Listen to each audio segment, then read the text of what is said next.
نعرہ لگاتے ہیں ہم اہل سنت، تاج شریعت تاج شریعت۔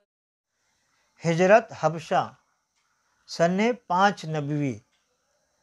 کفار مکہ نے جب اپنے ظلم و ستم سے مسلمانوں پر عرصۂ حیات تنگ کر دیا تو آقا کون و مکہ صلی اللہ تعالیٰ علیہ وسلم نے مسلمانوں کو حبشہ جا کر پناہ لینے کا حکم دیا۔ نجاشی حبشہ کے بادشاہ کا نام اصحمہ اور لقب نجاسی تھا۔ عیسائی دین کا پابند تھا مگر بہت ہی انصاف پسند اور رحم دل تھا، اور تورات و انجیل وغیرہ آسمانی کتابوں کا بہت ہی ماہر عالم تھا۔ اعلان نبوت کے 5ویں سال رجب کے مہینے میں 11 مرد اور 4 عورتوں نے حبشہ کی جانب ہجرت کی۔ ان مہاجرین کرام کے مقدس نام حسب ذیل ہے۔ نمبر 1 اور 2، حضرت عثمان غنی رضی اللہ تعالیٰ عنہ اپنی بیوی حضرت بی بی رقیہ رضی اللہ تعالیٰ عنہا کے ساتھ، جو آقا کون و مکہ صلی اللہ تعالیٰ علیہ وسلم کی صاحبزادی ہے۔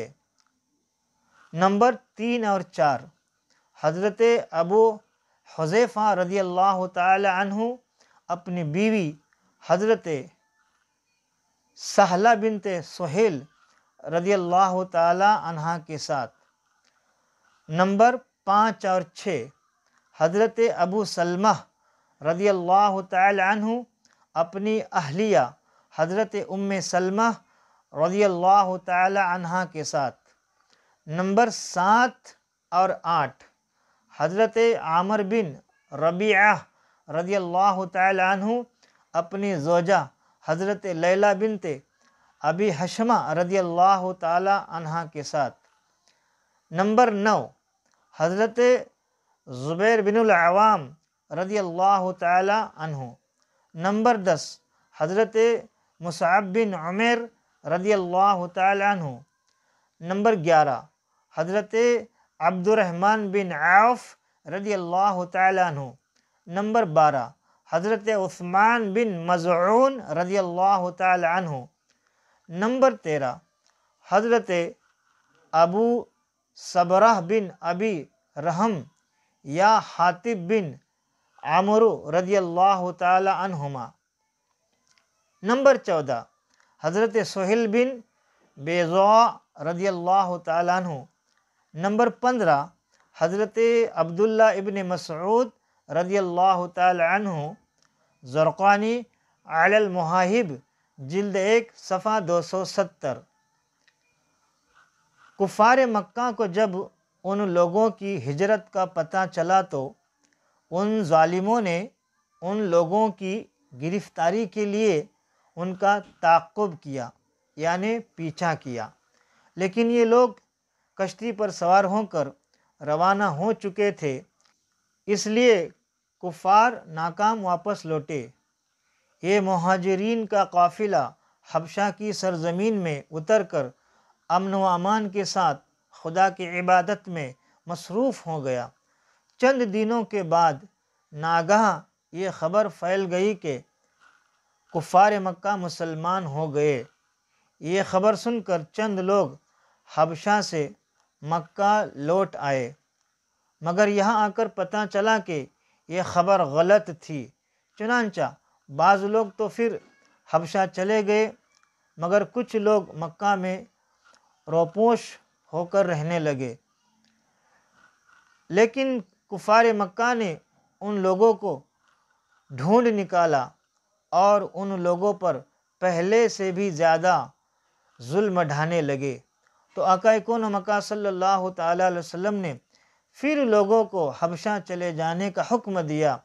چنانچہ حبشہ سے واپس آنے والے اور ان کے ساتھ دوسرے مظلوم مسلمان کل 83 مرد اور 18 عورتوں نے حبشہ کی جانب ہجرت کی۔ زرقانی علی المحائب جلد 1 صفحہ 287۔ کفار کا سفیر نجاشی کے دربار میں۔ تمام مہاجرین نہایت امن و سکون کے ساتھ حبشہ میں رہنے لگے، مگر کفار مکہ کو کب گوارا ہو سکتا تھا کہ فرزندان توحید کہیں امن و چین کے ساتھ رہ سکے۔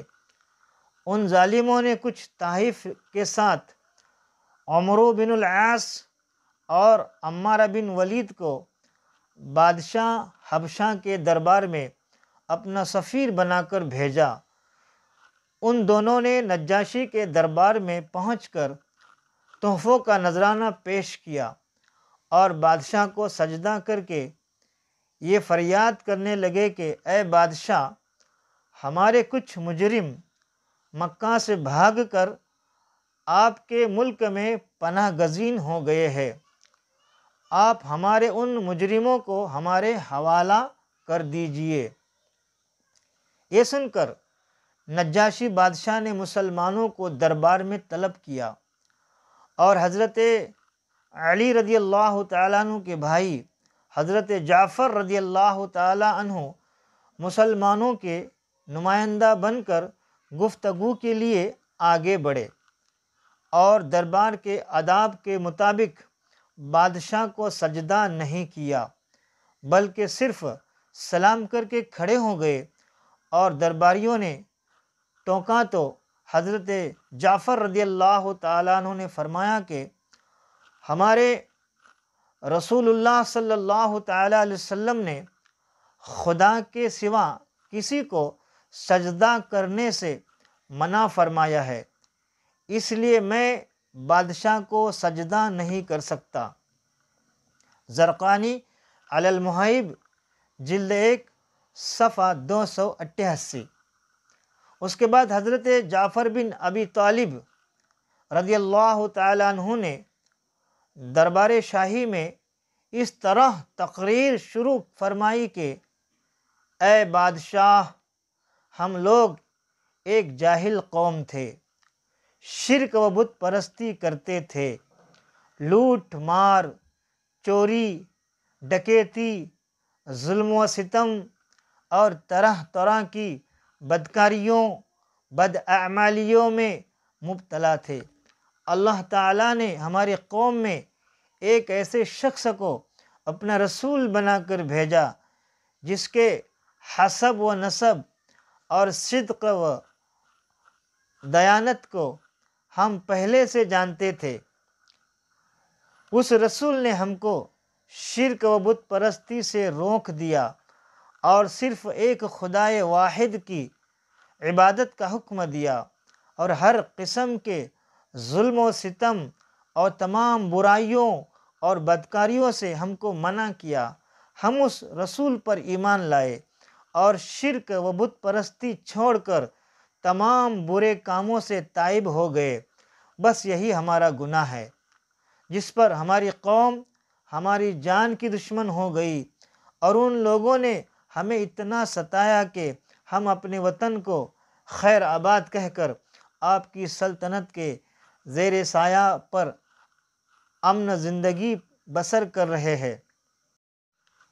اب یہ لوگ ہمیں مجبور کر رہے ہیں کہ ہم پھر اسی پرانی گمراہی میں واپس لوٹ جائے۔ حضرت جعفر رضی اللہ تعالیٰ عنہ کی تقریر سے نجاشی بادشاہ بے حد متاثر ہوا۔ یہ دیکھ کر کفار مکہ کے سفیر عمرو بن العاص نے اپنا ترکش کا آخری تیر بھی پھینک دیا اور کہا کہ اے بادشاہ، یہ مسلمان لوگ آپ کے نبی حضرت عیسیٰ علیہ السلام کے بارے میں کچھ دوسرا ہی اعتقاد رکھتے ہیں جو آپ کے عقیدہ کے بالکل ہی خلاف ہے۔ یہ سن کر نجاشی بادشاہ نے حضرت جعفر رضی اللہ تعالیٰ عنہ سے اس بارے میں سوال کیا تو آپ نے سورہ مریم کی تلاوت فرمائی۔ کلام ربانی کی تاثیر سے نجاشی بادشاہ کے قلب پر اتنا گہرا اثر پڑا کہ اس پر رقت طاری ہو گئی اور اس کی آنکھوں سے آنسو جاری ہو گئے۔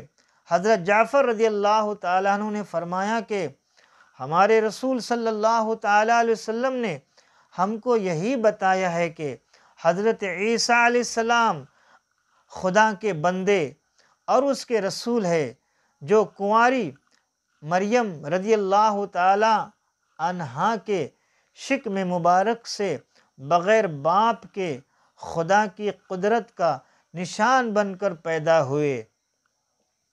نجاشی بادشاہ نے بڑے غور سے حضرت جعفر رضی اللہ تعالی عنہ کی تقریر کو سنا اور یہ کہا کہ بلا شبہ انجیل اور قرآن دونوں ایک ہی آفتاب ہدایت کے دو نور ہے، اور یقیناً حضرت عیسیٰ علیہ السلام خدا کے بندے اور اس کے رسول ہے، اور میں گواہی دیتا ہوں کہ بے شک حضرت محمد صلی اللہ تعالی علیہ وسلم خدا کے وہی رسول ہے جن کی بشارت حضرت عیسیٰ علیہ السلام نے انجیل میں دی ہے۔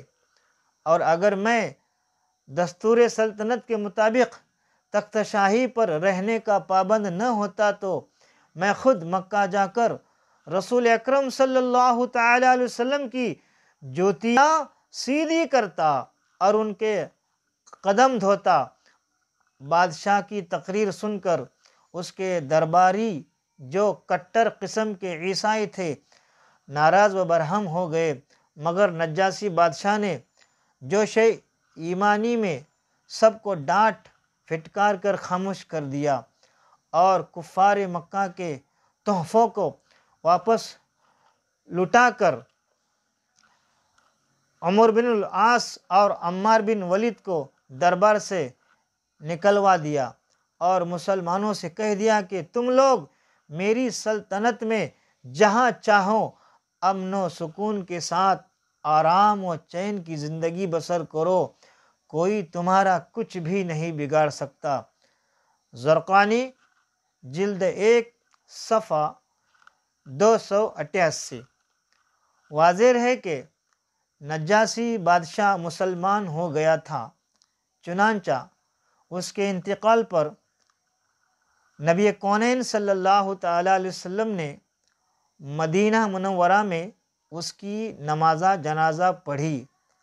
حالانکہ نجاشی بادشاہ کا انتقال حبشہ میں ہوا تھا اور وہ حبشہ ہی میں دفن بھی ہوئے، مگر آقا کون و مکان صلی اللہ تعالیٰ علیہ وسلم نے غائبانہ ان کی نماز جنازہ پڑھ کر ان کے لیے دعائے مغفرت فرمائی۔ اے رضا، ہر کام کا ایک وقت ہے، دل کو بھی آرام ہو ہی جائے گا۔ حضرت ابوبکر اور ابن دغنہ۔ حضرت ابوبکر صدیق رضی اللہ تعالی عنہ نے بھی حبشہ کی طرف ہجرت کی، مگر جب یارغار رضی اللہ تعالی عنہ مقام برک الغماد میں پہنچے تو قبیلہ قارہ کا سردار مالک بن دغنہ راستے میں ملا اور دریافت کیا کہ کیوں اے ابو بکر کہاں چلے؟ یارغار رضی اللہ تعالی عنہ نے اہل مکہ کے مظالم کا تذکرہ فرماتے ہوئے کہا کہ اب میں اپنے وطن مکہ کو چھوڑ کر خدا کی لمبی چوڑی زمین پر پھرتا رہوں گا اور خدا کی عبادت کرتا رہوں گا۔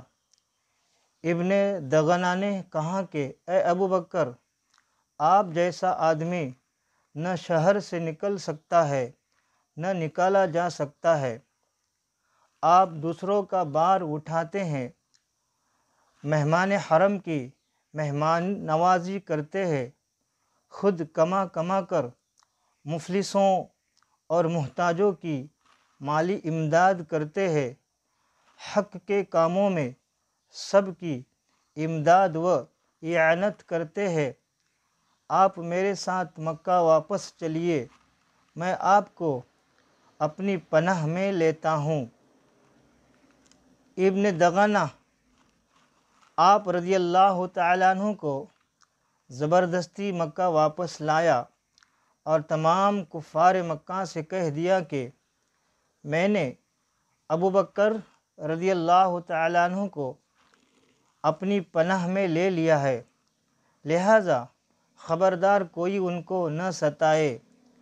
کفار مکہ نے کہا کہ ہم کو اس شرط پر منظور ہے کہ ابو بکر اپنے گھر کے اندر چھپ کر قرآن پڑھے تاکہ ہماری عورتوں اور بچوں کے کان میں قرآن کی آواز نہ پہنچے۔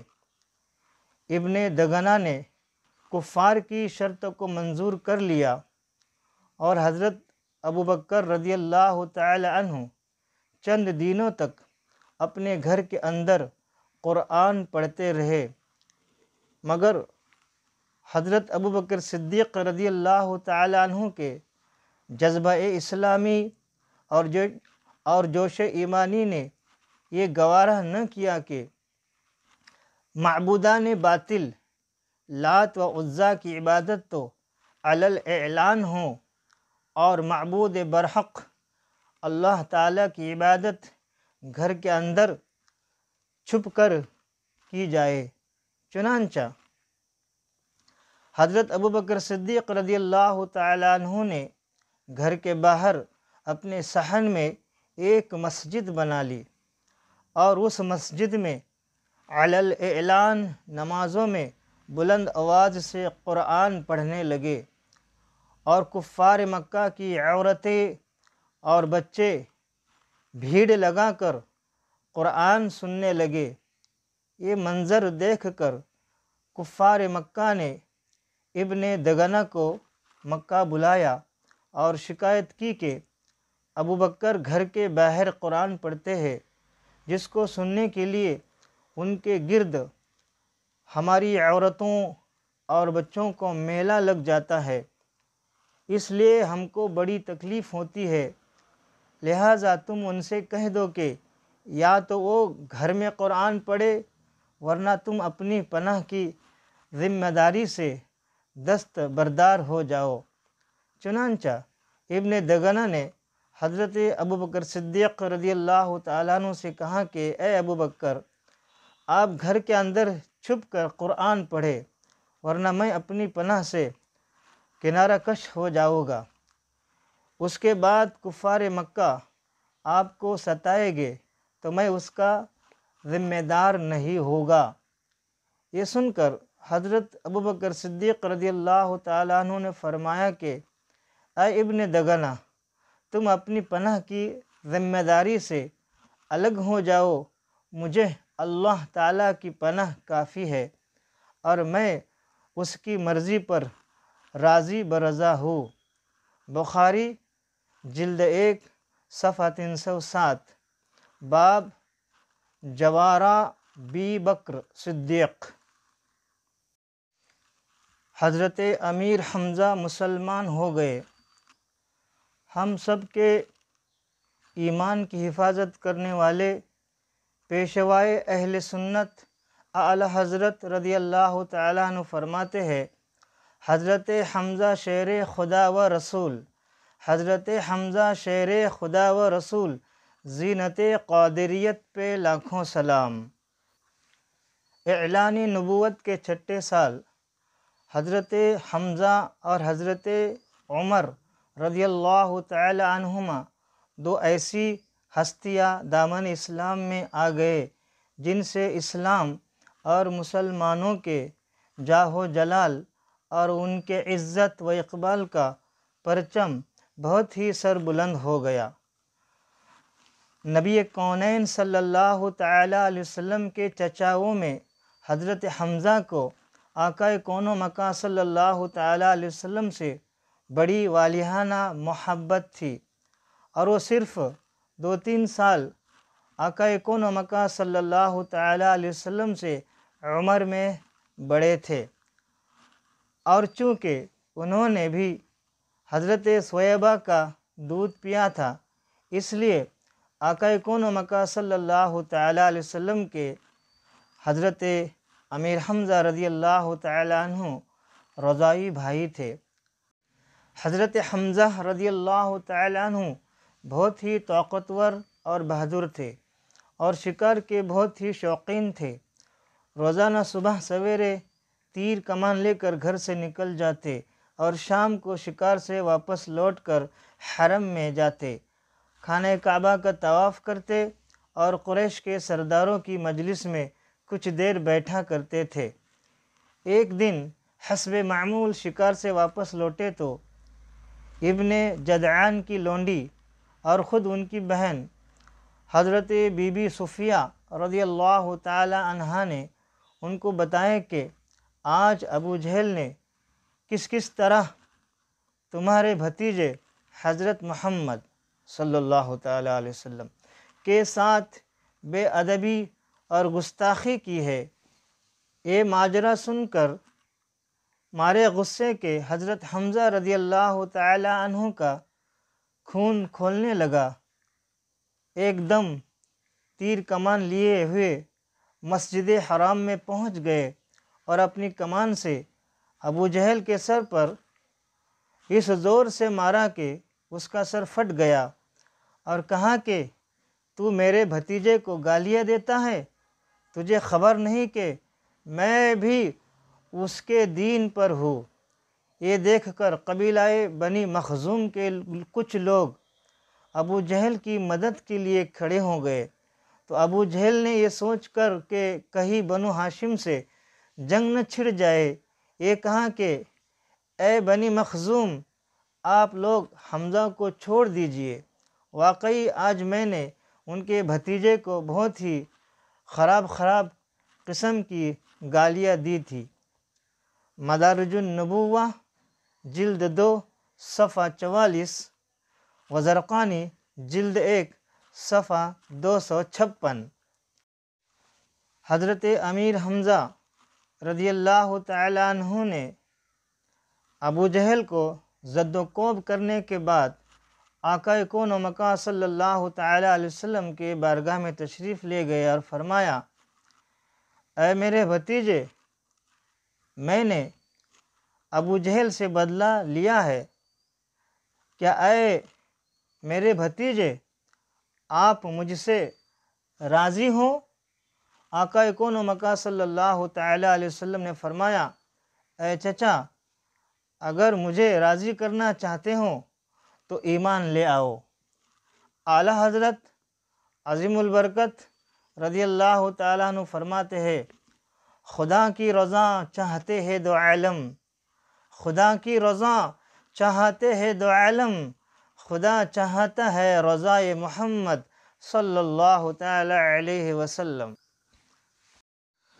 حضرت امیر حمزہ فوراً کلمہ پڑھے اور ایمان اور اسلام کی لازوال دولت سے مالا مال ہو گئے۔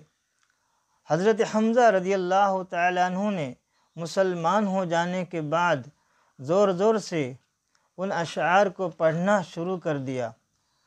حمدت اللہ حین ہدی فؤادی الی الاسلام والدین الحنیف، میں اللہ تعالیٰ کی حمد کرتا ہوں جس وقت کہ اس نے میرے دل کو اسلام اور دین حنیف کی طرف ہدایت دی۔ اذا تلیت رسائلہ علینا تحدر ذم ذل بالحصیف، جب احکام اسلام کی ہمارے سامنے تلاوت کی جاتی ہے تو باکمال عقل والوں کے آنسو جاری ہو جاتے ہیں۔ وحمد مصطفیٰ فینا مطاع فلا تخشہ بالقول العنیف، اور خدا کے برگزیدہ احمد صلی اللہ تعالی علیہ وسلم ہمارے مقتدی ہے، تو اے کافرو اپنی باطل بکواس سے ان پر غلبہ مت حاصل کرو۔ فلا واللہ نسلمہ لقوم ولما نقضی فیہم بالسیوف، تو خدا کی قسم ہم انہیں قوم کفار کے سپرد نہیں کریں گے، حالانکہ ابھی تک ہم نے ان کافروں کے ساتھ تلواروں سے فیصلہ نہیں کیا ہے۔ زرقانی جلد 1 صفحہ 256۔ حضرت عمر کا اسلام۔ آپ نے اس وقت اسلام قبول کیا جب کہ 40 مرد اور 11 عورتیں ایمان لا چکی تھے، اور بعض علماء کا خیال ہے کہ آپ نے 39 مرد اور 23 عورتوں کے بعد اسلام قبول کیا۔ تاریخ الخلفاء۔ ترمذی شریف کی حدیث ہے، نبی کونین صلی اللہ تعالی علیہ وسلم دعا فرماتے تھے، یا الہ العالمین، عمر بن خطاب اور ابو جہل بن ہشام میں سے جو تجھے پیارا ہوں اس سے اسلام کو عزت عطا فرما۔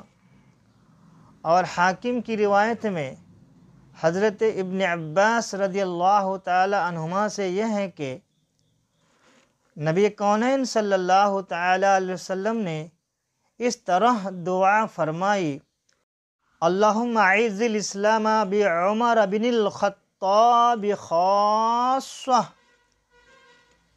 یعنی یا اللہ خاص طور سے عمر بن خطاب کو مسلمان بنا کر اسلام کو عزت و قوت عطا فرما۔ تو اللہ تعالیٰ کے محبوب صلی اللہ تعالی علیہ وسلم کی یہ دعا بارگاہ الہی میں مقبول ہو گئی، اور حضرت عمر رضی اللہ تعالی عنہ اسلام سے مشرف ہو گئے۔ روئے زمین کے تمام مومنین اور مومنات کے ایمان اور عقیدے کی حفاظت کرنے والے پیشوائے اہل سنت اعلی حضرت رضی اللہ تعالیٰ عنہ یوں فرماتے ہیں، او دعا جس کا جوبن بہار قبول، اس نسی میں اجابت پہ لاکھوں سلام۔ وہ عمر جس کے اعداء پہ شیدا سقر، اس خدا دوست حضرت پہ لاکھوں سلام۔ فاروق حق و باطل امام الہدا، تیغ مسلول شدت پہ لاکھوں سلام۔ ترجمان نبی ہم زبان نبی، جان شان عدالت پہ لاکھوں سلام۔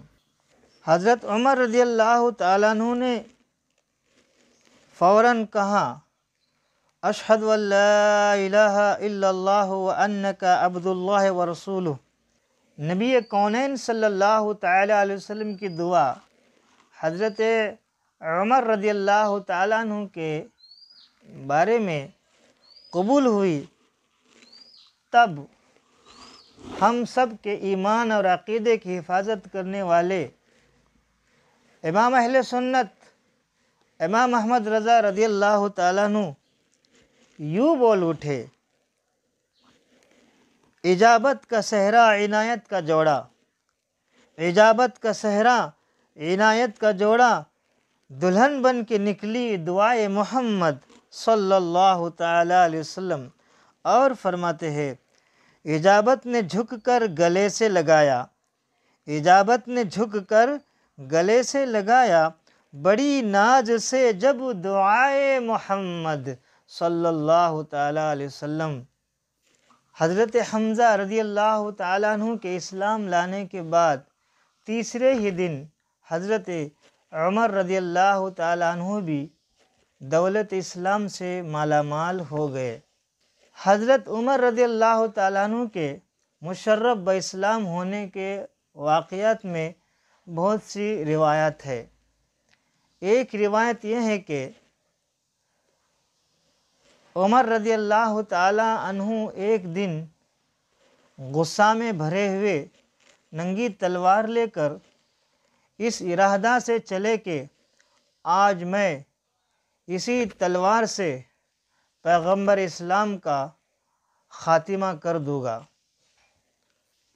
اور ایک روایت یہ ہے کہ جب اسلام بڑھتا ہی چلا جا رہا تھا تو کفاروں مشرکین نے ایک میٹنگ کی اور اس میٹنگ میں یہ مشورہ کیا، ہم نے مسلمانوں پر ظلم کی انتہائی کر دی، طرح طرح کی تکلیفیں ان کو دی، مگر وہ اسلام سے باز نہیں آئے اور اسلام بڑھتا ہی جا رہا ہے، پھیلتا ہی جا رہا ہے۔ اب اس کو روکنے کا کیا انتظام کیا جائے؟ تو اس میٹنگ میں کفاروں نے یہ مشورہ کیا کہ اس کا واحد ذریعہ ایک ہی ہے کہ بانی اسلام محمد صلی اللہ تعالی علیہ وسلم کو قتل کیا جائے، تو ہی اسلام بڑھنے سے رک سکتا ہے۔ تو اس کام کو کرے گا کون؟ یعنی بانی اسلام، پیغمبر اسلام کو قتل کون کرے گا؟ اس پر حضرت عمر رضی اللہ تعالی عنہ نے فرمایا کہ اس کام کو میں کروں گا۔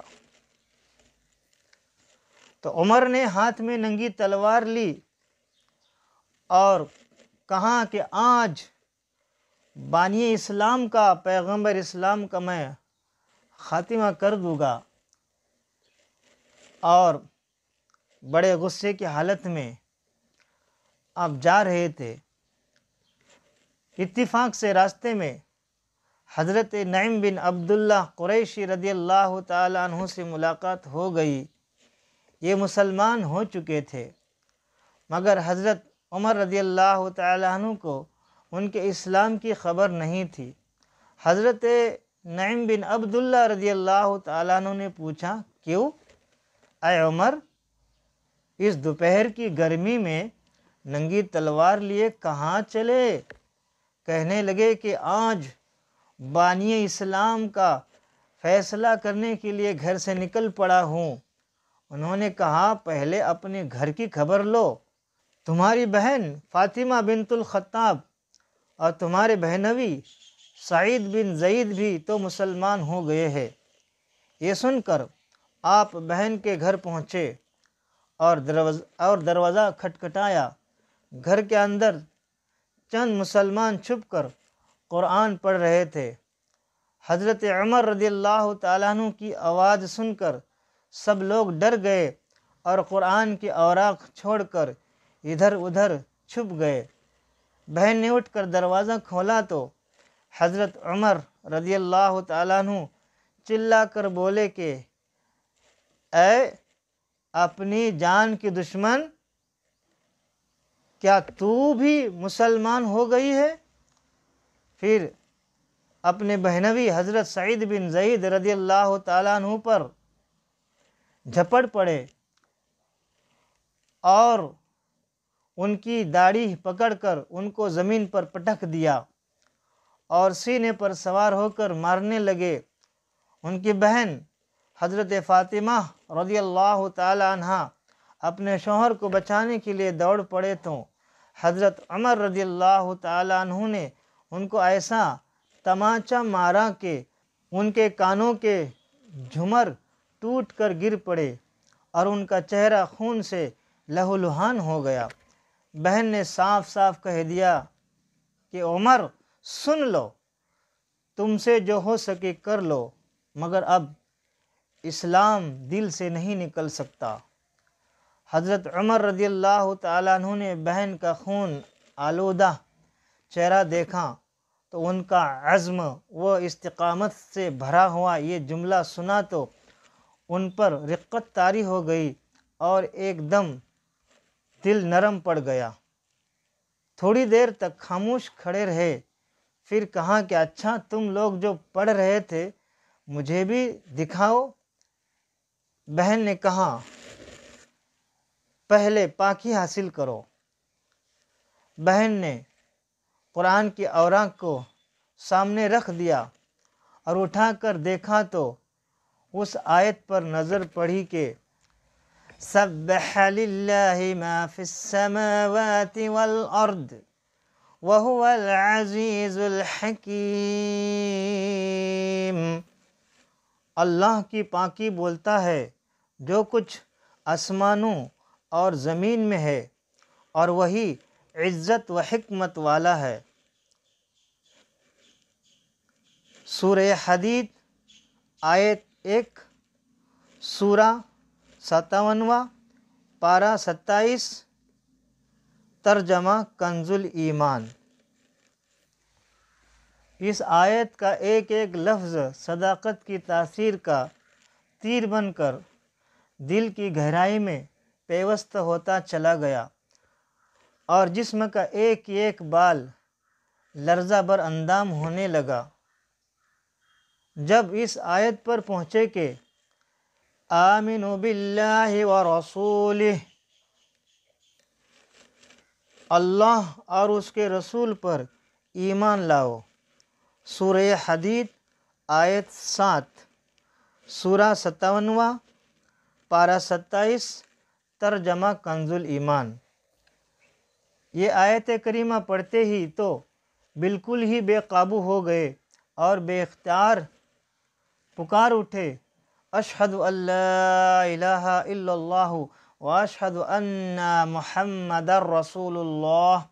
یہ وہ وقت تھا کہ آقا کون و مکان صلی اللہ تعالی علیہ وسلم حضرت ارقم بن ابو ارقم رضی اللہ تعالی عنہ کے مکان میں مقیم تھے۔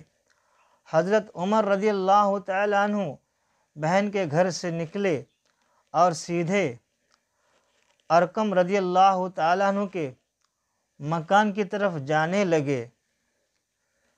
عمر سوئے نبی گئے، نظر سوئے عمر گئی، وہ ایک نگاہ مصطفیٰ کتنا کام کر گئی، صلی اللہ تعالی علیہ وسلم۔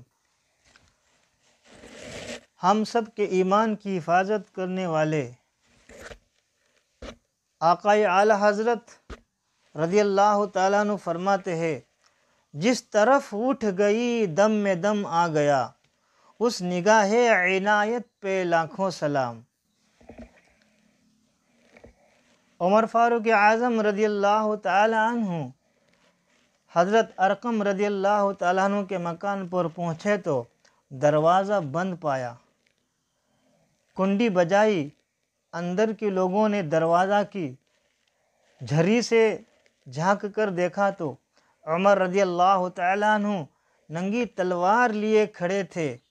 لوگ گھبرا گئے اور کسی میں دروازہ کھولنے کی ہمت نہیں ہوئی، مگر حضرت حمزہ رضی اللہ تعالیٰ عنہ نے بلند آواز سے فرمایا کہ دروازہ کھول دو اور اندر آنے دو، اگر نیک نیتی کے ساتھ آیا ہے تو اس کا خیر مقدم کیا جائے گا، ورنہ اسی کی تلوار سے اس کی گردن اڑا دی جائے گی۔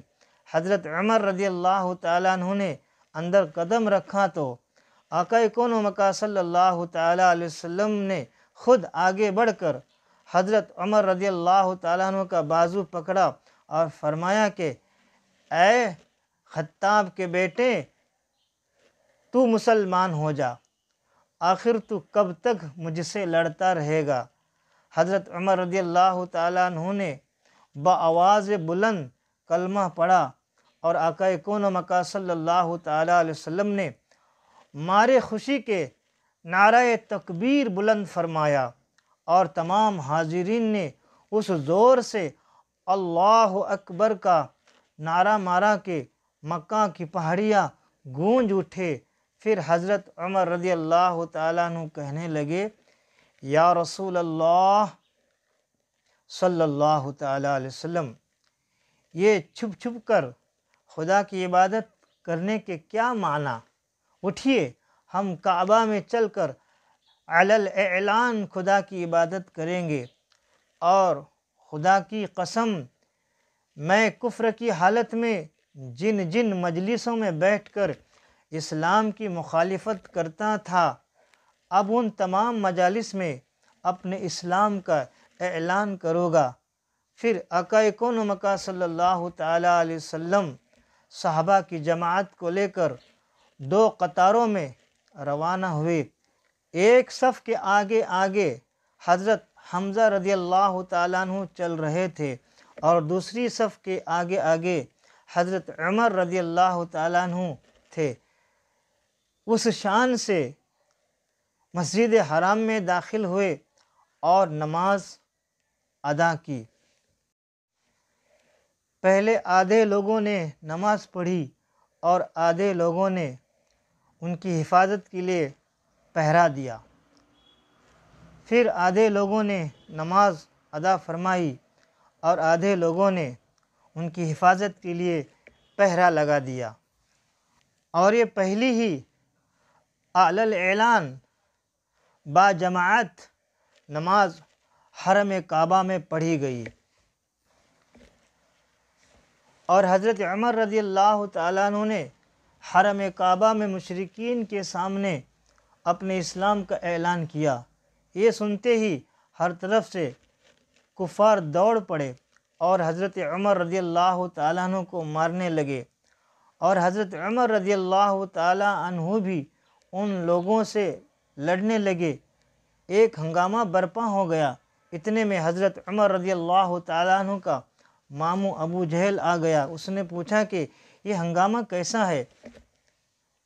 لوگوں نے بتایا کہ حضرت عمر مسلمان ہو گئے، اس لیے لوگ برہم ہو کر ان پر حملہ وار ہوئے ہیں۔ یہ سن کر ابو جہل نے حتیم کعبہ میں کھڑے ہو کر اپنی آستین سے اشارہ کر کے اعلان کر دیا کہ میں نے اپنے بھانجے عمر کو پناہ دی ہے۔ ابو جہل کا یہ اعلان سن کر سب لوگ ہٹ گئے، اور حضرت عمر رضی اللہ تعالیٰ عنہ کا بیان ہے کہ اسلام لانے کے بعد میں ہمیشہ کفار کو مارتا اور ان کی مار کھاتا رہا، یہاں تک کہ اللہ تعالیٰ نے اسلام کو غالب فرما دیا۔ زرقانی علی المحائب جلد 1 صفحہ 272۔ حضرت عمر رضی اللہ تعالیٰ عنہ فرماتے ہیں کہ کفار قریش نے مجھے اور حضرت حمزہ کو جب مسلمانوں کے گروہ کے ساتھ دیکھا تو ان کو بے انتہا ملال ہوا۔ اس روز سرکار اقدس صلی اللہ تعالیٰ علیہ وسلم نے حضرت عمر رضی اللہ تعالیٰ عنہ کو فاروق کا لقب عطا فرمایا، یعنی حق اور باطل میں فرق کرنے والا، اس لیے کہ اسلام ظاہر ہو گیا اور حق اور باطل کے درمیان فرق واضح ہو گیا۔ تاریخ الخلفاء صفحہ 78۔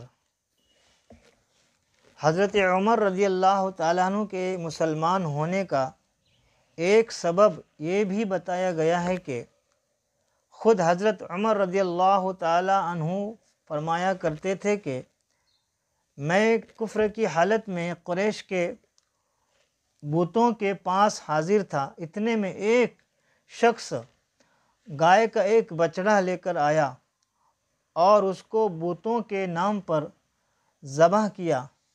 پھر بڑے زور سے چیخ مار کر کسی نے یہ کہا کہ یا جلیح امر نجیح رجل فصیح یقول لا الہ الا اللہ۔ یہ آواز سن کر سب لوگ وہاں سے بھاگ کر کھڑے ہوئے، لیکن میں نے یہ عزم کر لیا کہ میں اس آواز دینے والے کی تحقیق کیے بغیر ہرگز یہاں سے نہیں ٹلوں گا۔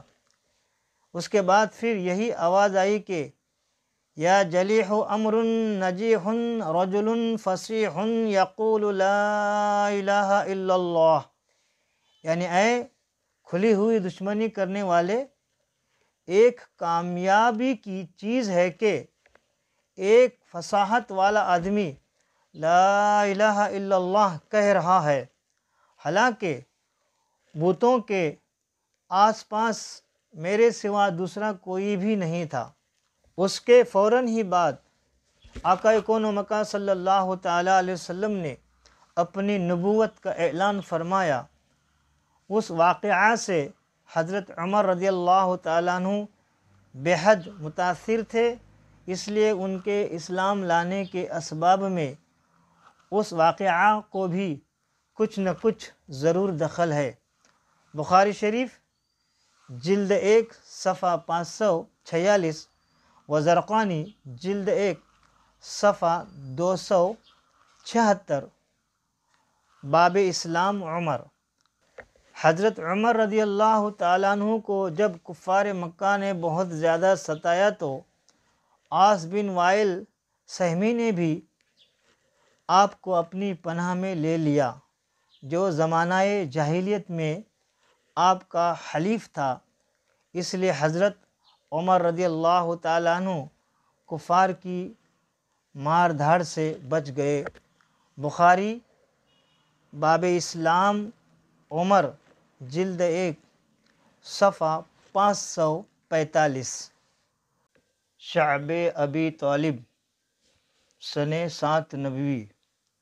اعلان نبوت کے 7ویں سال سن 7 نبوی میں کفار مکہ نے جب دیکھا کہ روز بروز مسلمانوں کی تعداد بڑھتی ہی جا رہی ہے اور حضرت حمزہ و حضرت عمر رضی اللہ تعالی عنہما جیسے بہادران قریش بھی دامن اسلام میں آ گئے تو غیظ و غضب میں یہ لوگ آپے سے باہر ہو گئے، اور تمام سرداران قریش اور مکہ کے دوسرے کفار نے یہ اسکیم بنائی کہ آقا کون و مکان صلی اللہ تعالیٰ علیہ وسلم اور آپ کے خاندان کا مکمل بائیکاٹ کر دیا جائے اور ان لوگوں کو کسی تنگ و تاریک جگہ میں محصور کر کے ان کا دانہ پانی بند کر دیا جائے تاکہ یہ لوگ مکمل طور پر تباہ و برباد ہو جائے۔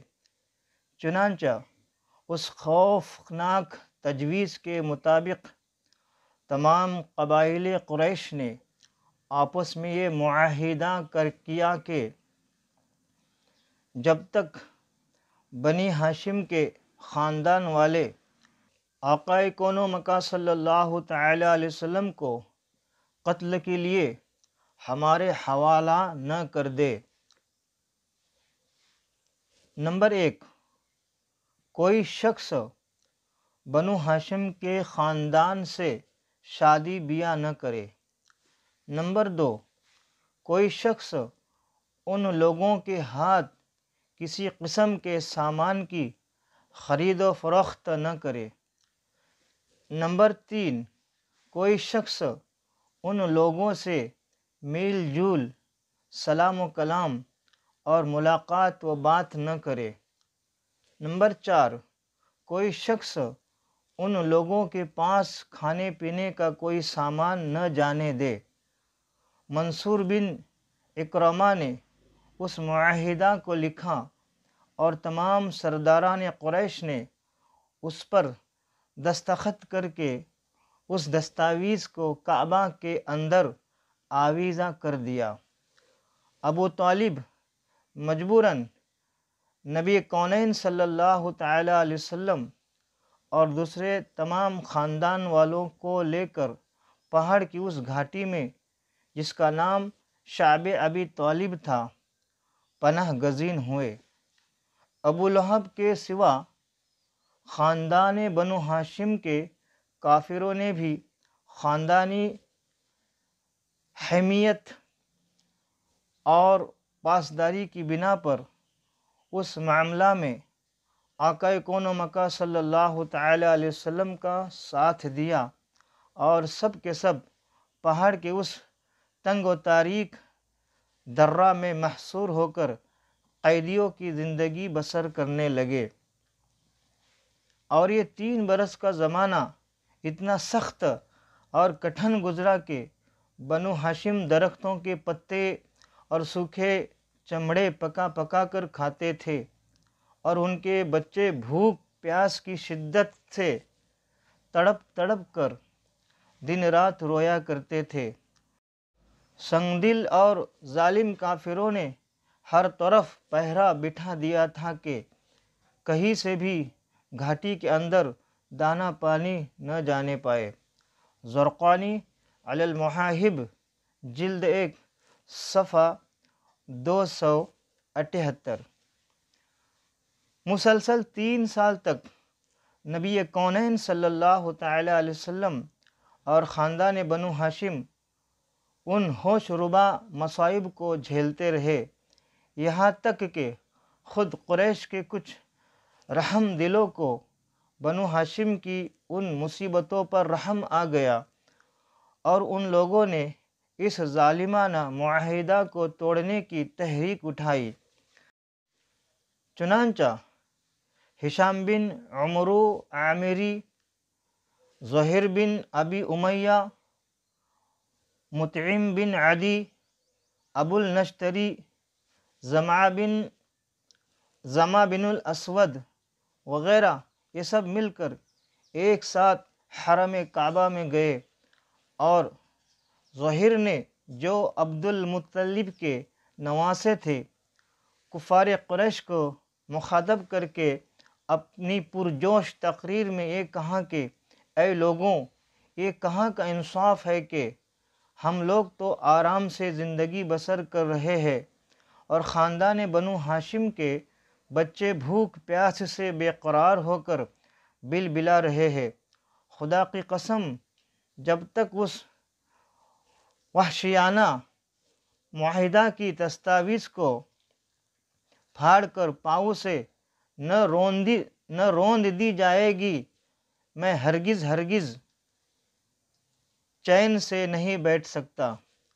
یہ تقریر سن کر ابو جہل نے تڑپ کر کہا کہ خبردار، ہرگز تم اس معاہدہ کو ہاتھ نہیں لگا سکتے۔ زمعہ نے ابو جہل کو للکارا اور اس زور سے ڈانٹا کہ ابو جہل کی بولتی بند ہو گئی۔ اسی طرح مطعم بن عدی اور ہشام بن عمرو نے بھی کھم ٹھونک کر ابو جہل کو جھڑک دیا، اور ابو النشتری نے تو صاف کہہ دیا کہ اے ابو جہل، اس ظالمانہ معاہدہ سے نہ ہم پہلے راضی تھے اور نہ اب ہم اس کے پابند ہیں۔ اسی مجمع میں ایک طرف ابو طالب بھی بیٹھے ہوئے تھے۔ انہوں نے کہا کہ اے لوگوں، میرے بھتیجے محمد صلی اللہ تعالی علیہ وسلم کہتے ہیں کہ اس معاہدہ کی دستاویز کو کیڑوں نے کھا ڈالا ہے، اور صرف جہاں جہاں خدا کا نام لکھا ہوا تھا اس کو کیڑوں نے چھوڑ دیا ہے۔ لہٰذا میری رائے یہ ہے کہ تم لوگ اس دستاویز کو نکال کر دیکھو، اگر واقعی اس کو کیڑوں نے کھا لیا ہے جب تو اس کو چاک کر کے پھینک دو، اور اگر میرے بھتیجے کا کہنا غلط ثابت ہوا تو میں محمد صلی اللہ تعالی علیہ وسلم کو تمہارے حوالے کر دوں گا۔ یہ سن کر مطعم بن عدی کعبہ کے اندر گیا اور دستاویز کو اتار لایا، اور سب لوگوں نے اس کو دیکھا تو واقعی بجز اللہ تعالیٰ کے نام کے پوری دستاویز کو کیڑوں نے کھا لیا تھا۔ مطعم بن عدی نے سب کے سامنے اس دستاویز کو پھاڑ کر پھینک دیا، اور پھر قریش کے چند بہادر باوجود یہ کہ سب کے سب اس وقت کفر کی حالت میں تھے، ہتھیار لے کر گھاٹی میں پہنچے اور خاندان بنو ہاشم کے ایک ایک آدمی کو وہاں سے نکال لائے اور ان کو ان کے مکانوں میں آباد کر دیا۔ یہ واقعہ سن 10 نبوی کا ہے۔ منصور بن اکرمہ جس نے اس دستاویز کو لکھا تھا، اس پر یہ قہر الہی ٹوٹ پڑا کہ اس کا ہاتھ شل ہو کر سوکھ گیا۔ مدارج النبوہ جلد 2 صفحہ 42 وغیرہ۔ اس سے یہ بھی پتہ چلا کہ آقا کون و مکہ صلی اللہ تعالی علیہ وسلم نے یہ خبر دی کہ دستاویز کو دمک کھا چکی ہے اور جہاں جہاں پر خدا کا نام لکھا ہے وہ باقی ہے۔ دیکھا تو فرمان مصطفیٰ صلی اللہ تعالی علیہ وسلم کے مطابق ساری دستاویز کو دمک نے کھا لیا تھا، مگر جہاں خدا کا نام لکھا تھا وہ باقی تھا۔ تو یہ نبی کا علم غیب ہے۔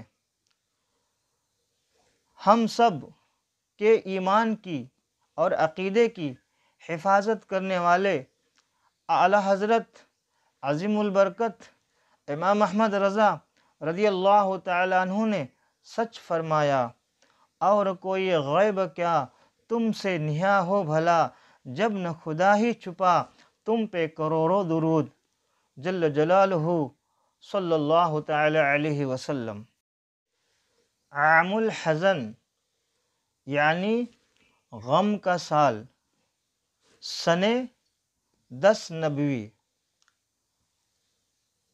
آقا کون و مکہ صلی اللہ تعالی علیہ وسلم جب شعب ابی طالب سے نکل کر اپنے گھر میں تشریف لائے اور چند ہی روز کفار قریش کے ظلم و ستم سے کچھ امان ملی تھی کہ ابو طالب بیمار ہو گئے اور گھاٹی سے باہر آنے کے 8 مہینے بعد ان کا انتقال ہو گیا۔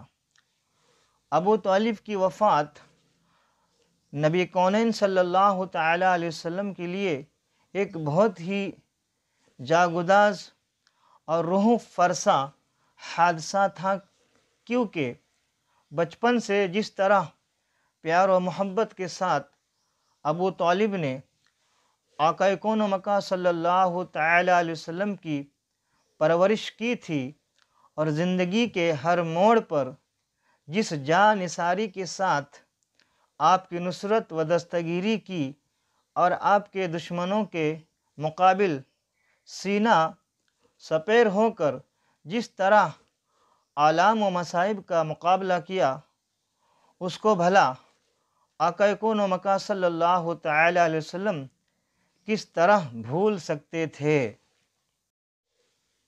ابو طالب کا خاتمہ۔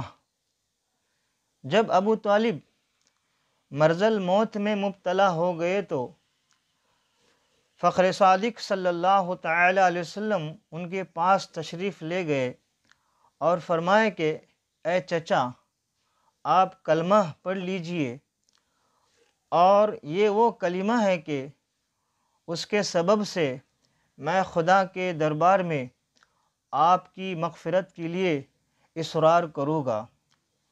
اس وقت ابو جہل اور عبداللہ بن ابی امیہ ابو طالب کے پاس موجود تھے۔ ان دونوں نے ابو طالب سے کہا کہ اے ابو طالب، کیا آپ عبد المطلب کے دین سے روگردانی کریں گے؟ اور یہ دونوں برابر ابو طالب سے گفتگو کرتے رہے یہاں تک کہ ابو طالب نے کلمہ نہیں پڑھا۔ بعض روایت یہ ہے کہ آقا کون و مکہ صلی اللہ تعالی علیہ وسلم نے فرمایا کہ اے چچا، اگر آپ سب کے سامنے علی الاعلان کلمہ نہیں پڑھ سکتے تو کم از کم میرے کان میں پڑھو۔ لیکن ابو طالب نے اس کو بھی منظور نہیں کیا،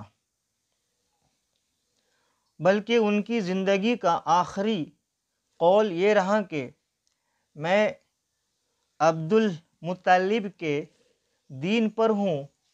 یہ کہا اور ان کی روح پرواز کر گئے۔ رحمت عالم صلی اللہ تعالی علیہ وسلم کو اس سے بڑا صدمہ پہنچا اور آپ نے فرمایا کہ میں آپ کے لیے اس وقت تک دعائے مغفرت کرتا رہوں گا جب تک اللہ تعالی مجھے منع نہ فرمائے گا۔ اس کے بعد یہ آیت نازل ہو گئی کہ ما كان للنبي والذين آمنوا أن يستغفروا للمشركين ولو كانوا أولى قربى من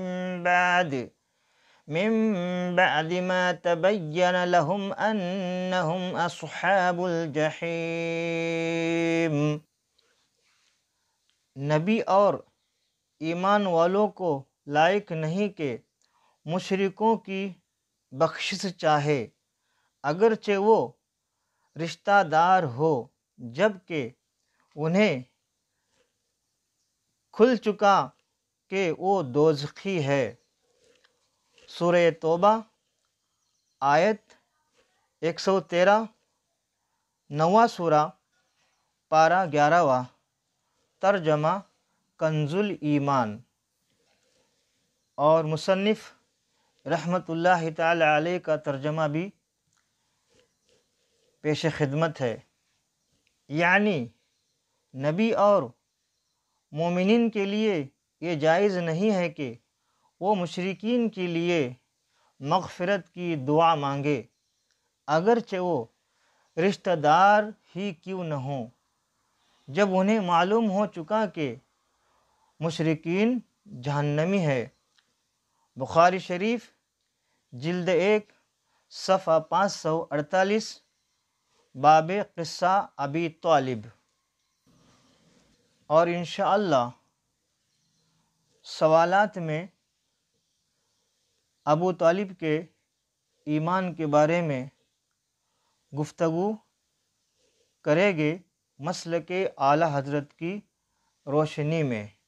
ام المؤمنین حضرت بی بی خدیجہ رضی اللہ تعالی عنہ کی وفات وصال مبارک۔ آقا کون و مکان صلی اللہ تعالی علیہ وسلم کے قلب مبارک پر ابھی ابو طالب کے انتقال کا زخم تازہ ہی تھا کہ ابو طالب کے وفات کے 3 دن یا 5 دن کے بعد حضرت بی بی خدیجہ رضی اللہ تعالی عنہا بھی دنیا سے رحلت فرما گئے۔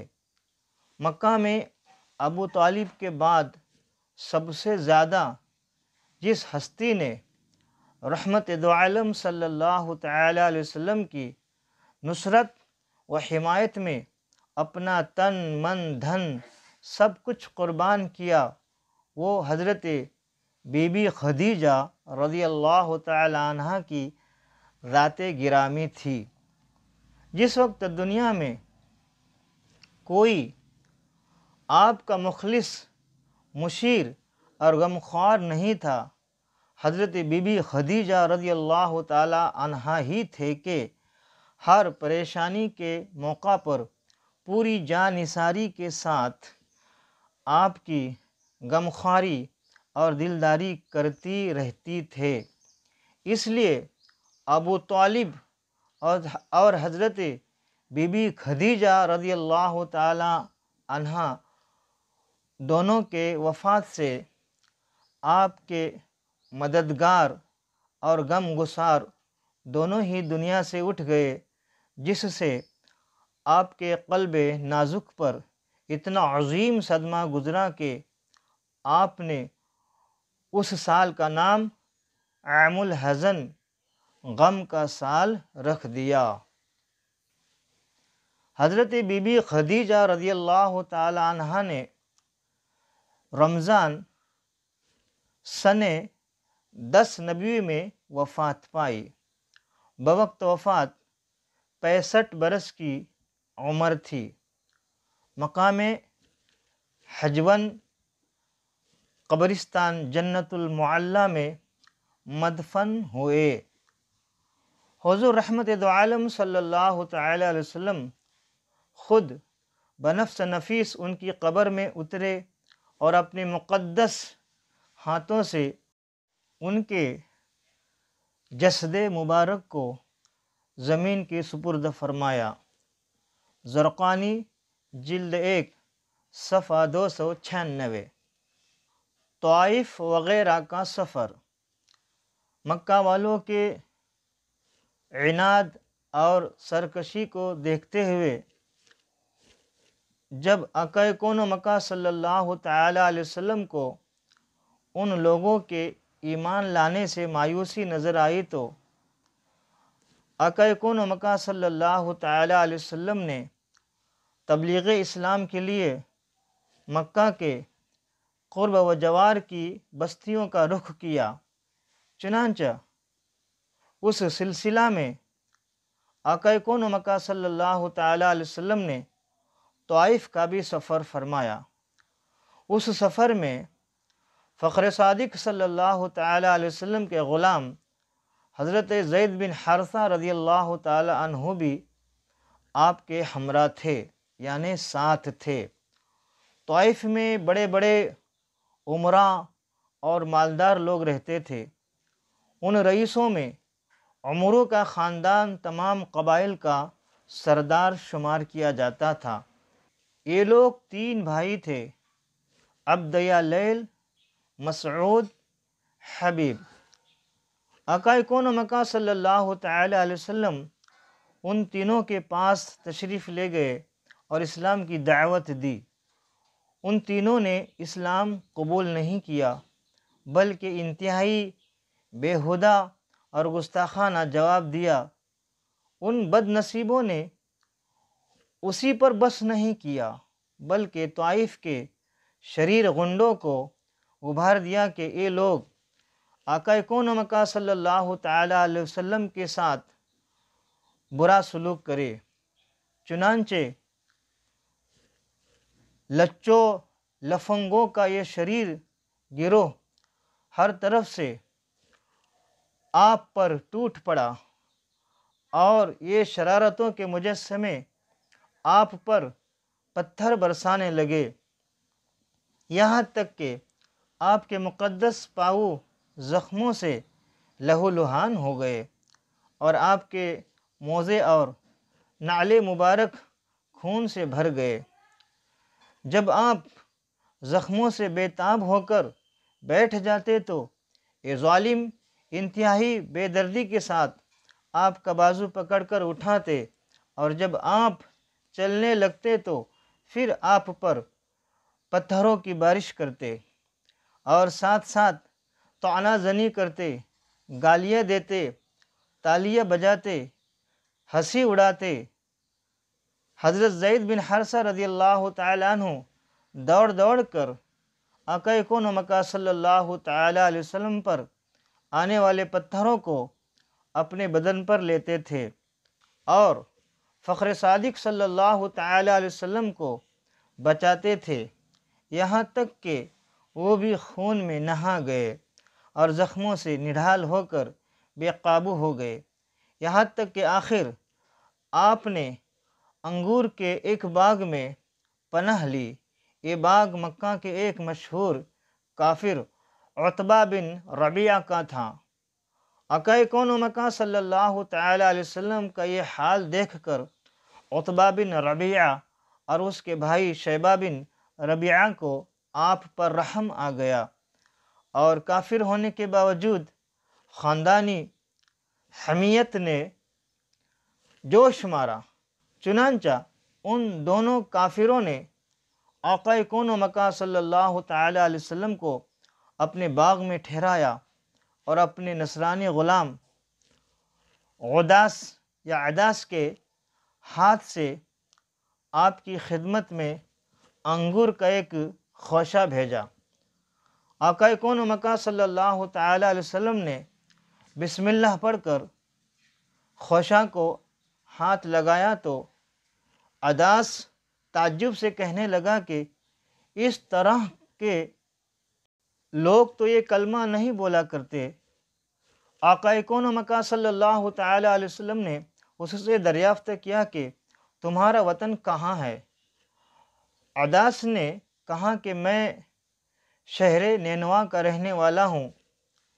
آقا کون مکہ صلی اللہ تعالی علیہ وسلم نے فرمایا کہ وہ حضرت یونس بن متی علیہ السلام کا شہر ہے، وہ بھی میری طرح خدا جل جلالہ کے پیغمبر تھے۔ یہ سن کر عداس آپ کے ہاتھ پاؤں چومنے لگا اور فوراً ہی آپ کا کلمہ پڑھ کر مسلمان ہو گیا۔ زرقانی علی المحیب جلد 1 صفحہ 300۔ اسی سفر میں جب آقا کون مکہ صلی اللہ تعالی علیہ وسلم مقام نخلا میں تشریف فرما ہوئے اور رات کو نماز تہجد میں قرآن مجید پڑھ رہے تھے تو نصیبین کے جنوں کی ایک جماعت آپ کی خدمت میں حاضر ہوئی اور قرآن سن کر یہ سب جن مسلمان ہو گئے۔ پھر ان جنوں نے لوٹ کر اپنی قوم کو بتایا تو مکہ مکرمہ میں جنوں کی جماعت نے فوج در فوج آ کر اسلام قبول کیا۔ چنانچہ قرآن مجید میں سورہ جن کی ابتدائی آیتوں میں خداوند عالم نے اس واقعہ کا تذکرہ فرمایا ہے۔ زرقانی جلد 1 صفحہ 303۔ سورہ جن کی آیت یہ ہے، بسم اللہ الرحمن الرحیم، قل اوحی الی انہ استمع نفر من الجن فقالوا انا سمعنا قرآنا عجبا يهدي إلى الرشد فآمنا به ولن نشرك بربنا أحدا وأنه تعالى جد ربنا ما اتخذ صاحبة ولا ولدا وأنه كان يقول سفيهنا على الله شططا وَأَنَّا ظَنَنَّا أَن لَّن تَقُولَ الْإِنسُ وَالْجِنُّ عَلَى اللَّهِ كَذِبًا وَأَنَّهُ كَانَ رِجَالٌ مِّنَ الْإِنسِ يَعُوذُونَ بِرِجَالٍ مِّنَ الْجِنِّ فَزَادُوهُمْ رَهَقًا۔ اللہ کے نام سے شروع جو بہت مہربان رحمت والا۔ تم فرماؤ، مجھے وحی ہوئی کہ کچھ جنوں نے میرا پڑھنا کان لگا کر سنا تو بولے ہم نے ایک عجیب قرآن سنا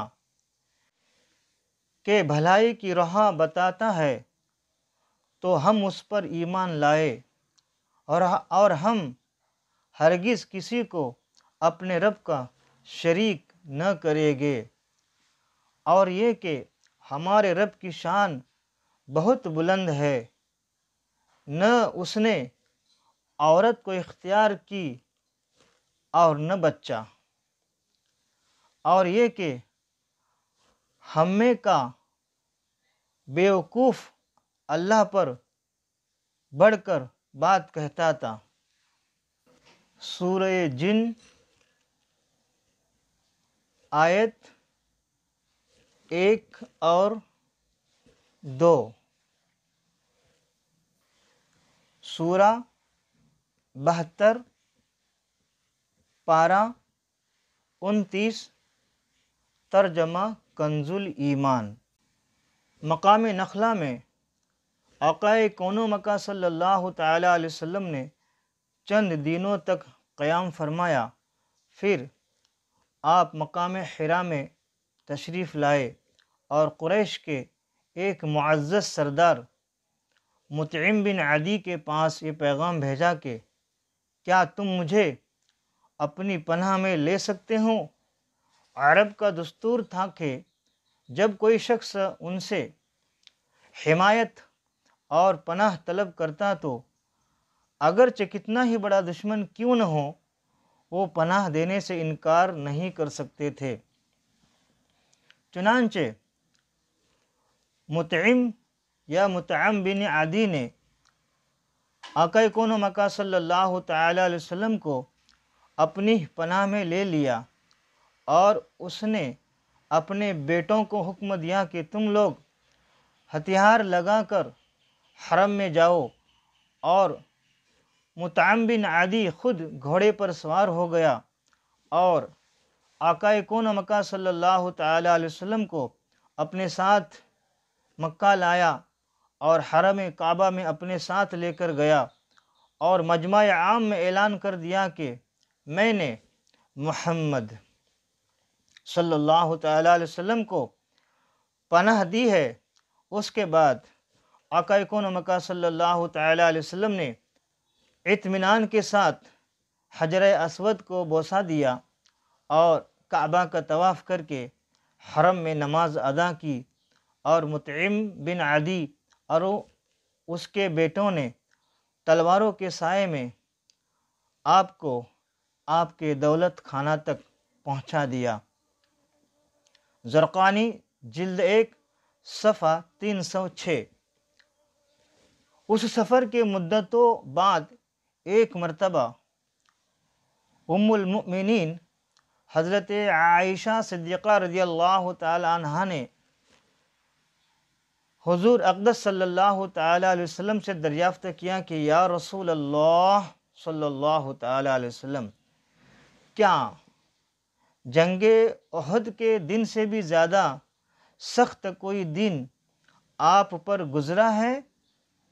تو آپ نے ارشاد فرمایا کہ ہاں اے عائشہ رضی اللہ تعالی عنہ، وہ دن میرے لیے جنگ احد کے دن سے بھی زیادہ سخت تھا جب میں نے طائف میں وہاں کے ایک سردار عبد لیل کو اسلام کی دعوت دی۔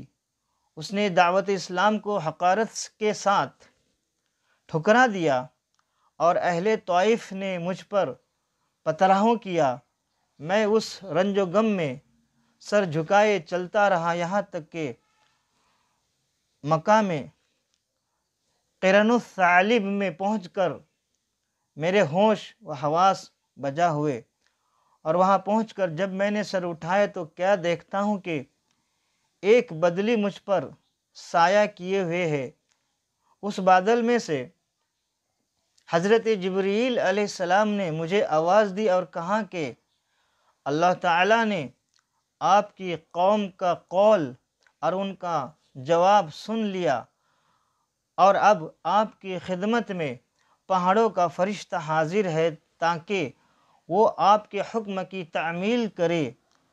آقا کون و مکہ صلی اللہ تعالی علیہ وسلم کا بیان ہے کہ پہاڑوں کا فرشتہ مجھے سلام کر کے عرض کرنے لگا کہ اے محمد صلی اللہ تعالی علیہ وسلم، اللہ تعالیٰ نے آپ کی قوم کا قول اور انہوں نے آپ کو جو جواب دیا ہے وہ سب سن لیا ہے، اور اب مجھ کو آپ کی خدمت میں بھیجا ہے تاکہ آپ مجھے جو چاہے حکم دے اور میں آپ کا حکم بجا لاؤں۔ اگر آپ چاہتے ہیں کہ میں اخشبین، ابو قبیس اور قعقاع دونوں پہاڑوں کو ان کفار پر الٹ دوں تو میں الٹ دیتا ہوں۔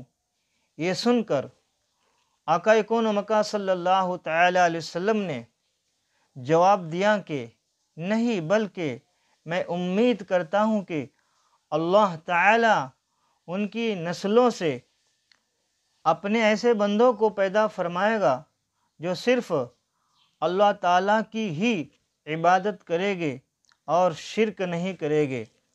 بخاری باب ذکر الملائکہ جلد 1 صفحہ 458، اور زرقانی جلد 1 صفحہ 297۔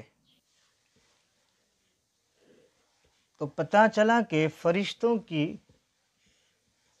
عرض پر بھی آقا صلی اللہ تعالیٰ علیہ وسلم نے طائف کے کفاروں کے لیے بد دعا نہیں کی، بلکہ آپ کو اللہ تعالیٰ نے علم غیب عطا فرمایا کہ بے شک ان کفاروں کے جو نسل ہے وہ یقیناً اسلام قبول کرے گی اور وہ مسلمان ہوگی، اس لیے آپ نے ان کے لیے دعائے بد نہیں فرمائی۔ ہم سب کی ایمان و عقیدے کی حفاظت فرمانے والے پیشوائے اہل سنت اعلیٰ حضرت رضی اللہ تعالیٰ عنہ فرماتے ہیں، برسے کرم کی بھرن پھولے نعم کے چمن، برسے کرم کی بھرن پھولے نعم کے چمن، ایسی چلا دو ہوا تم پہ کروڑوں درود، ایسی چلا دو ہوا تم پہ کروڑوں درود۔ سرکار نے ایسی دعا مانگی کہ کچھ سالوں بعد ہی پورا طائف ایمان اور اسلام کی دولت سے مالا مال ہو گیا، اور کوئی غیب کیا تم سے نہا ہو بھلا، جب نہ خدا ہی چھپا تم پہ کروڑوں درود۔ عقیدہ جو صحیح عقیدہ قرآن اور احادیث کے مطابق جو 13ویں صدی اور 14ویں صدی میں جو دیا ہے وہ واحد اور واحد اعلیٰ حضرت عظیم البرکت عظیم المرتبت کنز الکرامت جبل استقامت امام احمد رضا رضی اللہ تعالیٰ عنہ کی ذات ہے۔ قبائل میں تبلیغ اسلام۔ آقا کون و مکہ صلی اللہ تعالیٰ علیہ وسلم کا طریقہ تھا کہ حج کے زمانے میں جب کہ دور دور کے عربی قبائل مکہ میں جمع ہوتے تھے تو آقا کون و مکہ صلی اللہ تعالیٰ علیہ وسلم تمام قبائل میں دورہ فرما کر لوگوں کو اسلام کی دعوت دیتے تھے۔ اسی طرح عرب میں جا بجا بہت سے میلے لگتے تھے جن میں دور دراز کے قبائل عرب جمع ہوتے تھے۔ ان میلوں میں بھی آقا کون و مکہ صلی اللہ تعالیٰ علیہ وسلم تبلیغ اسلام کے لیے تشریف لے جاتے تھے۔ چنانچہ اکاذا، مجنہ، ذوالمجاز کے بڑے بڑے میلوں میں آقا کون و مکہ صلی اللہ تعالیٰ علیہ وسلم نے قبائل عرب کے سامنے دعوت اسلام پیش فرمائی۔ عرب کے قبائل بنو عامر، محارب، فزارہ، غسان، مرہ، سلیم، ابس، بنو نذر، کندہ، قلب، عذرہ، ہزارمہ وغیرہ، ان سب مشہور قبائل کے سامنے آقا کون و مکہ صلی اللہ تعالیٰ علیہ وسلم نے اسلام پیش فرمایا، مگر آپ کا چچا ابو لہب ہر جگہ آپ کے ساتھ ساتھ جاتا، اور جب آپ کسی قبیلہ کے سامنے وعظ فرماتے تو ابو لہب چلا چلا کر یہ کہتا تھا کہ یہ دین سے پھر گیا ہے، یہ جھوٹ بکتا ہے، معاذ اللہ۔ زرقانی جلد 1 صفحہ 309۔ قبیلہ بنو ذیل بن شیبان یا شیبان کے پاس جب آقا کون و مکہ صلی اللہ تعالیٰ علیہ وسلم تشریف لے گئے تو حضرت ابو بکر صدیق رضی اللہ تعالیٰ عنہ بھی آپ کے ساتھ تھے۔ اس قبیلے کا سردار مفروق آپ کی طرف متوجہ ہوا۔ اس نے کہا کہ اے قریشی برادر، آپ لوگوں کے سامنے کون سا دین پیش کرتے ہیں؟ آپ نے فرمایا کہ خدا ایک ہے اور میں اس کا رسول ہوں۔ پھر آپ نے سورہ انعام کی چند آیتیں تلاوت فرمائی، اور اس کے علاوہ ہم ملک فارس کے بادشاہ کسریٰ کے زیر اثر اور رعیت ہے، اور ہم یہ معاہدہ کر چکے ہیں کہ ہم بادشاہ کسریٰ کے سوا کسی اور کے زیر اثر نہیں رہیں گے۔ آقا کون و مکان صلی اللہ تعالیٰ علیہ وسلم نے ان لوگوں کی صاف گوئی کی تعریف فرمائی اور ارشاد فرمایا کہ خیر، خدا اپنے دین کا حامی و ناصر اور معین و مددگار ہے۔ روز الانف بحوالہ سیرت النبی۔ سوالات و جوابات، چوتھا باب۔ سوال نمبر 1، آقا کون و مکان صلی اللہ تعالیٰ علیہ وسلم پر سب سے پہلی وحی جب نازل ہوئی تو آپ کی عمر مبارک کتنی تھی؟ نیز کس مقام پر وحی کا نزول ہوا، اور نزول وحی کے وقت فرشتے کے ساتھ کیا گفتگو ہوئی؟ جواب نمبر 1، پہلی وحی کے وقت آپ کی عمر شریف 40 سال کی تھی، اور پہلی وحی جبل حرا نامی پہاڑ کے اوپر غار میں ہوئی۔ فرشتے نے آقا کونین صلی اللہ تعالیٰ علیہ وسلم سے یہ گفتگو کی، پڑھیے۔ سرکار اقدس صلی اللہ تعالیٰ علیہ وسلم نے فرمایا، میں پڑھنے والا نہیں ہوں، اور غار حرا مکۃ المکرمہ سے تقریباً 3 میل کی دوری پر ہے۔ سوال نمبر 2، سابقین اولین سے مراد کون لوگ ہیں؟ وضاحت کرے۔ جواب نمبر 2، سابقین اولین وہ خوش نصیب لوگ ہیں جو فطرتاً نیک طبع اور پہلے ہی سے دین حق کی تلاش میں مصروف تھے، اور شرک و جاہلانہ رسموں سے نفرت کرتے تھے۔ سوال نمبر 3، رحمت عالم صلی اللہ تعالیٰ علیہ وسلم اور صحابہ کرام رضوان اللہ تعالیٰ علیہم اجمعین پر جو ظلم و ستم کیے گئے اس کی مختصر وضاحت کرے۔ جواب نمبر 3، مسلمانوں پر کفار مکہ نے ظلم و ستم کے پہاڑ اس لیے توڑے کہ وہ اسلام چھوڑے اور پھر سے بت پرست ہو جائے، مگر ایسا نہیں ہوا۔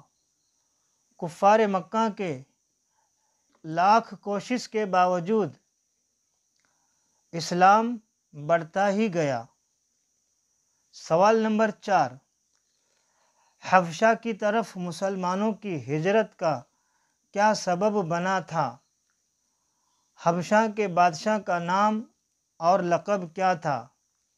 نیز کتنے مردوں اور عورتوں نے ہجرت کی؟ بمعہ نام بتائیے۔ جواب نمبر 4، حبشہ کی طرف ہجرت کرنے کا سبب یہ تھا کہ کفار مکہ نے ظلم و ستم کی انتہا کر دی، اور حبشہ کے بادشاہ کا نام اصحمہ اور لقب نجاشی تھا۔